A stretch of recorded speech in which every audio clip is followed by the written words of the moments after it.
The 12 Commandments for Strength Training, brought to you by Moses, aka the Bodybuilding Vegan. It's gonna piss some people off, that's okay.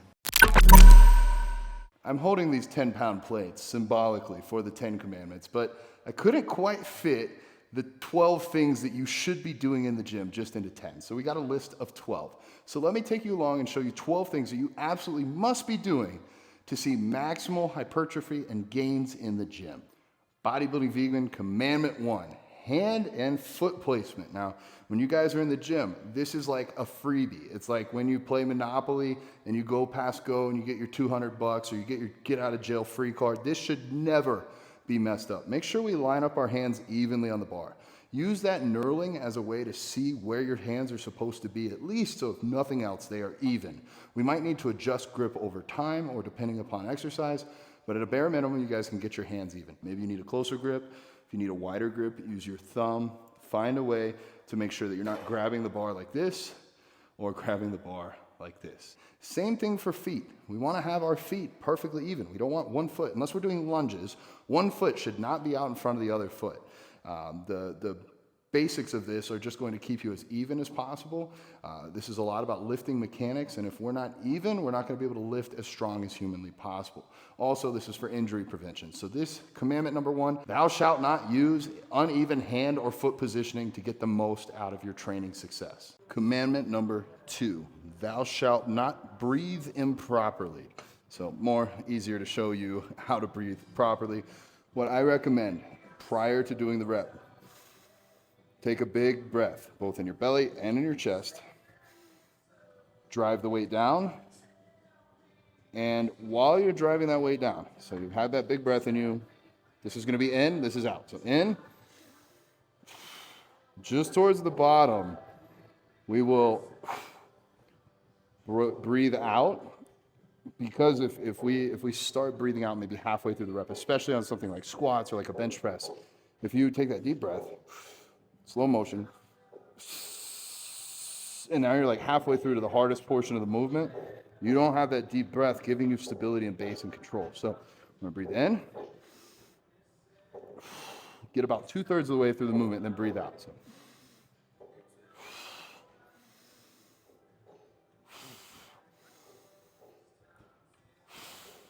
This is what I recommend. If you're going for like a 1 rep max or something, you may want to hold your breath until you get just to the last inches of that rep. I wouldn't do that on a ham curl machine, but something like a hack squat or a barbell squat, you would breathe in,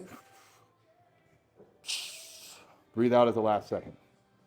This is going to do a few things. By breathing through each rep, we're going to keep our body oxygenated and allow fresh blood and oxygen to get to those muscles to keep them working.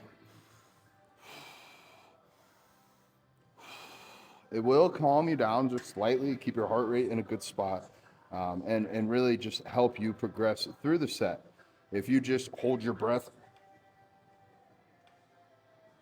and try and muscle your way through the set, not gonna be a good look. This might sound easy, but so many people do not know how to do this, and they're holding themselves back from how much they could be training, and also possibly, especially potentially leading to an injury. If you're holding your breath on military press and you drop the weight on your head, not a good look. So make sure you're breathing in between every single rep on something like a major compound exercise. Commandment number 3, thou shalt keep your head in line. So what I mean by that, I'm taking from a yoga principle calling finding your drishti point. I pick somewhere in the distance in front of me for most of my sets, and I kind of keep my gaze locked in that direction. So if the camera woman will take a step to her left, now I can look directly in front of me, pick a spot on the floor or on the wall, and keep my eyes locked on it throughout the set. So it's going to look like this.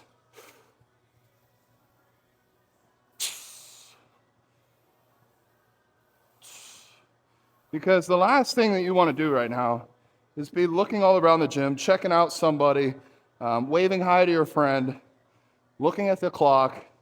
You want to keep your gaze locked in. It's going to keep your head and neck safe, especially if you're in a loaded position like this with weight on your back. It's also, for me, going to help with balance. So if you're ever doing, not Smith squats, but regular squats, Bulgarian split squats, having that balance of keeping your gaze locked in throughout the rep, it's going to be major for keeping you safe and for allowing you to do more with your sets. Commandment number 4, thou shalt not be unstable. mentally. If you're mentally unstable, I cannot help you. I can't even help myself there. But what I can help you with is being stable in the gym. Make sure you are stable and bracing. This will actually tie back into a few other things. If you don't have commandment number 1, your footwork correct, or commandment number 2, your breath correct, you won't be able to be stable in this movement. So what I mean by that is, if we're doing a lower body exercise, usually using your legs, that's how that works, we want to really keep our core tight and keep our chest tight, our back tight, keep all that locked in so that your legs have a platform to work off of. If you're doing an upper body movement like a bench press, don't be one of those whack jobs that has their feet up on the bench.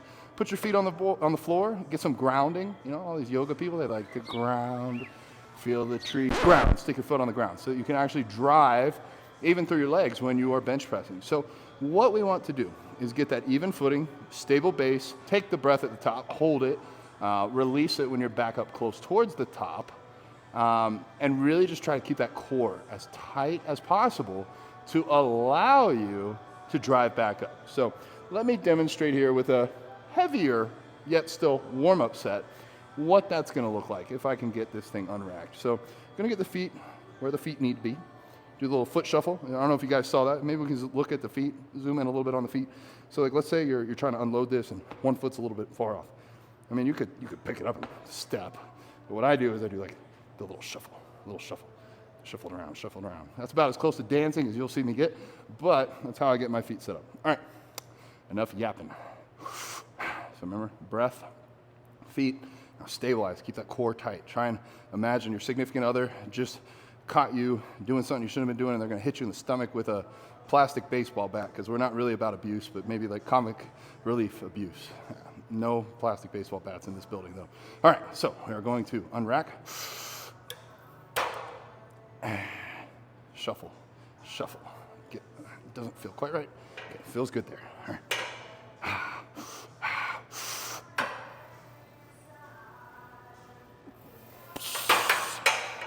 I do not love this machine. All right. Figure out your machine first, then record the YouTube video, but whatever. Figuring it out as we go. So, I don't know if you can see, probably not through the shirt, core is very braced.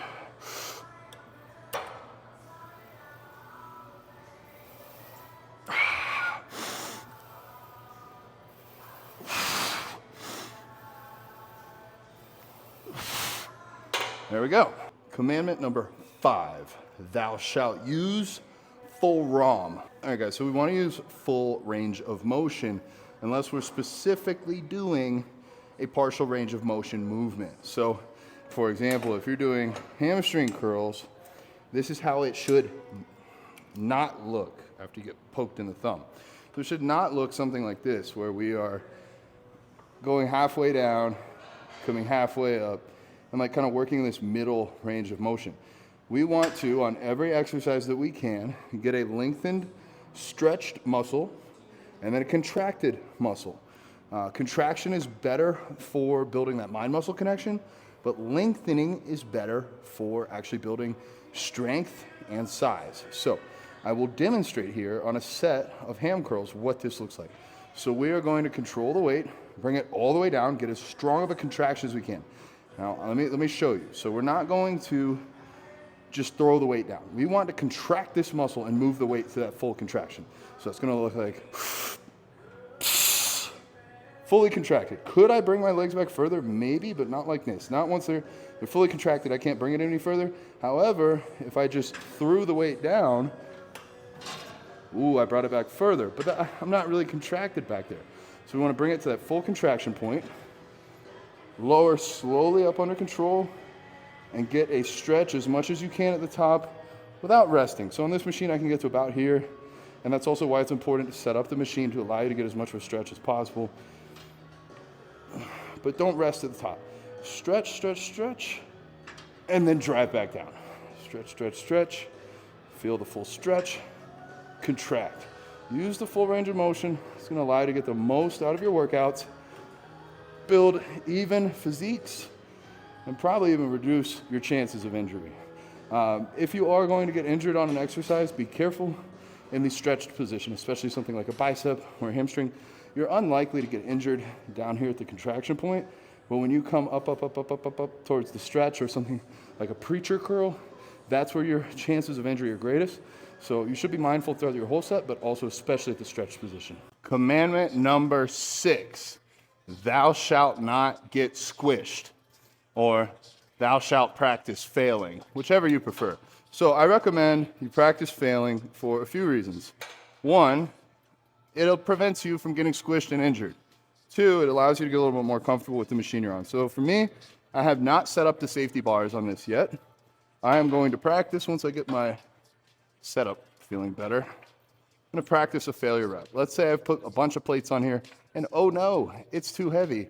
Oh no, I can't get back up. Oh no. See, right now, I'm getting squished.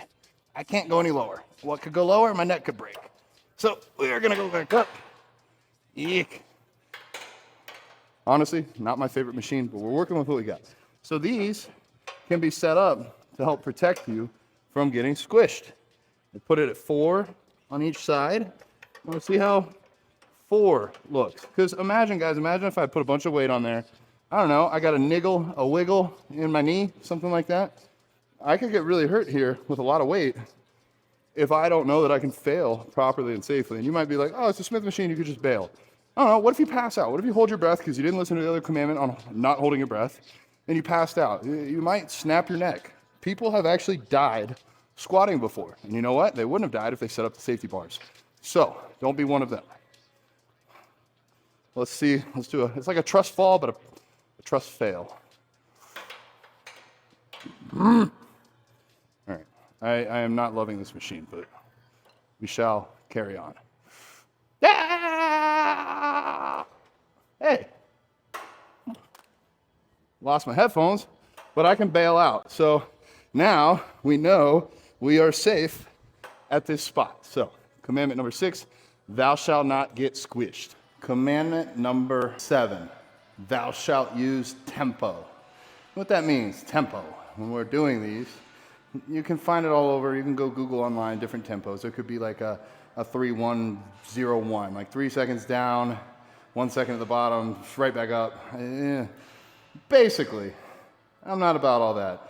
But some of my programming for my clients might have a 4-second negative, like 1, 2, 3, 4, back up. 1, 2, 3, 4, back up. The tempo allows us to basically avoid stuff like woo, woo, woo, and be kind of ridiculous in the gym. Same thing if you're doing biceps, like people that are like, oh yeah, like we're not jerking off here, all right? We are stimulating a muscle. And to stimulate that muscle, it doesn't necessarily know how much weight you do, how many reps you do, but it does know how long there is tension, and the tempo can allow us to manipulate that. If you have a 4 count negative and you do 10 reps, that's like 40 counts of that muscle feeling that tempo. So for most typical training, I would recommend a slow controlled negative, maybe a pause at the bottom, come back up, squeeze at the top. You can play with the tempo based on the exercise, but if we don't pay attention to this or standardize it, it can make training harder. Imagine doing sets of squats with a 4 count negative, then the next week it's 3, the next week it's 2. By not standardizing that tempo, we're not really able to track. Are we getting stronger or are we just speeding the reps up? So that's tempo. Commandment number 7. Commandment number 8. Thou shalt not lose tension. So you really shouldn't be going airborne during any of your reps. I guess maybe you're doing a jump squat, but that's not for me, ladies and gentlemen.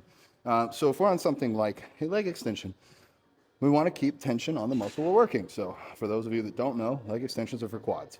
And when we train quads, we want to have a stretch at the bottom, a contraction at the top, back to range of motion. We want to have a good tempo, back to that, make sure we have our breath work, bracing. Don't just jazz hands out here. Lock your hands in, lock yourself in. And like I said, we don't want to go airborne. I don't want to get hurt, but like basically your reps should not look like this, where it flies up like that. Control by keeping tension on the muscle. See, I gotta keep my hands on there. We are going to force that muscle grow. I command you to grow. I'm copying from another YouTuber. But yes, keep tension on the quads. Up, squeeze, Boom. Now we don't want to lose tension at the bottom and just set the machine down. Now we've lost tension. What are we doing? We're not working. We're just chilling. We're hanging out, catching a nap, whatever. Twiddling our thumbs, playing with ourselves. So that's not the goal. We want tension. So keep tension for some movements. Not this. You'll have no tension at the very top. This is not one of those movements. Usually for stretching-based movements, but you might be asking, is that a dumbbell in your pants? You're just happy to see me? But yes, it is a dumbbell in my pants, and I am happy to see you. So for biceps, what we'll see a lot of people doing, even if they have good form, they'll come up to the top and they'll hold right here. This is doing nothing, literally nothing. Look, the bicep is pushing down into the elbow. I could hold this all day with my shoulder. My bicep is it's not even hard. It's soft. That's what she said. We want to, if we're training biceps, get that stretch at the bottom, drive and contract. This is about as far up as I need to go to get a full contraction. I come up here, I'm not getting any more work done. I'm actually taking tension off. So don't slack here, don't slack here. So we want to have good tension. Good tension with both. And still good tension, still good tension. Now we're dicking around. No dicking around here. We're trying to work. Time to work. Time to work. Muscle confusion at its finest. No, just kidding. We're not here for muscle confusion. We're here for muscle tension. Commandment number 8, make sure you're tense. Commandment number 9, thou shalt not train mindlessly. Commandment number 9 is about getting a good mind-muscle connection. I'm not sitting here spread eagle for fun. It's to get ready for this next set of adductors. And while adductors are a little bit of a smaller muscle group, the principles here can apply to them or something bigger like your glutes or your quads. I tell my athletes all the time, take your brain, put it in your muscle. We want to feel this. We want to control the tempo. You know, of course, get the foot placement, the breath, and everything else right. I'm still connecting with this little muscle group, making sure it's able to do the work. Where I see this the worst is things like biceps. You'll see guys doing this, or girls. This is not gender specific. Even non-binary people do this too, where they swing and make it this full body exercise. It might look cool, it might look like jazzercise, but it's not really growing your biceps. So same here. We want to be controlled, get the full range of motion, and then squeeze that muscle. So for biceps, really that elbow should pretty much not even move, not a whole body exercise. So let's really work hard throughout every rep of every set, including the warm-ups, to drive blood and our brain cells into whatever muscle we're trying to work. And guys, your penis is not a muscle, so it doesn't quite work for that, but you might be able to work on Kegels because I believe those are a muscle. Somebody in the comments can let me know. I'm gonna sit here and not play with myself and finish this set, but remember commandment number 9, thou shalt not train mindlessly. Commandment number 10, don't train like a wallaby. I don't know what a wallaby is, but it doesn't sound intense. Commandment number 10, we're putting the 10 in intensity. Commandment number 10. All right, so all things serious now. We've already taught you guys almost everything you need. Foot placement, breath work, stability, going to failure, all the things. But none of that matters if you're not training intense. Literally none of it matters. So to train intense, we do need to hit failure, but we also need to put effort into the set. You see people all the time, I guarantee you, go to any commercial gym and you'll just see people doing leg extensions, la-di-da, or texting, or on the phone while doing one arm. Like, that's not intense. If you're trying to grow muscle, train intense. You don't gotta get crazy, but you gotta go hard. So I'm gonna show you how to go hard, put the 10 out of 10 in the intensity, commandment number 10. And we're just gonna take a set to failure, but I'm gonna show you what you could make your own sets look like if you don't wanna train like a wallaby. All right, let's roll.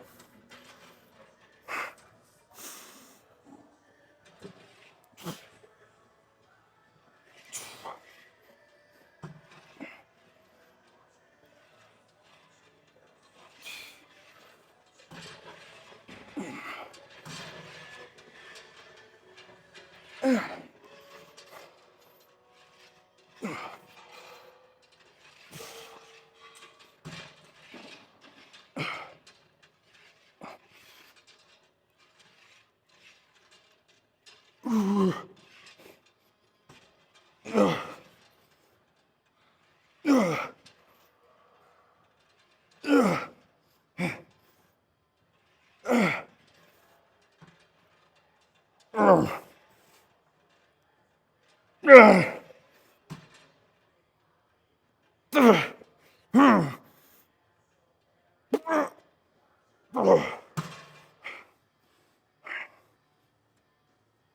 things that might indicate intensity: grunting, spitting, sweating, crying.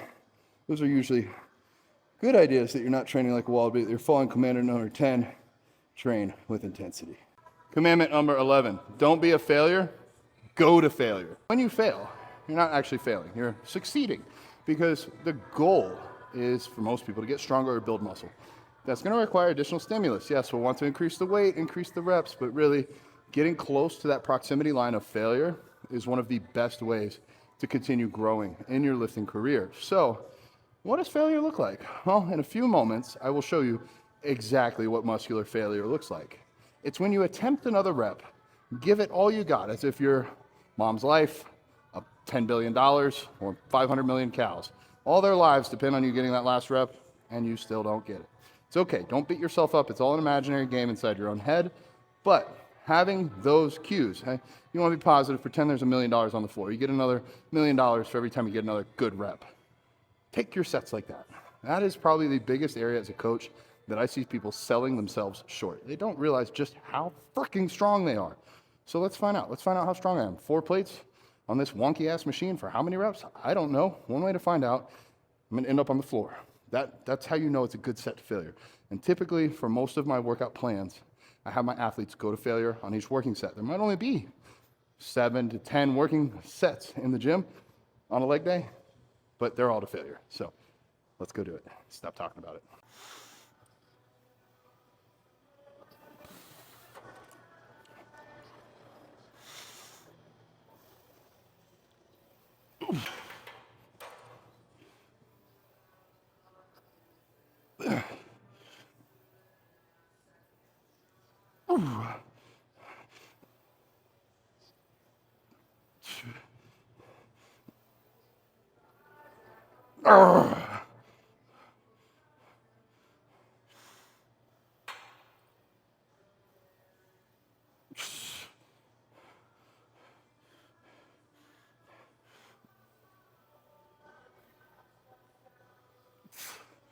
Ah.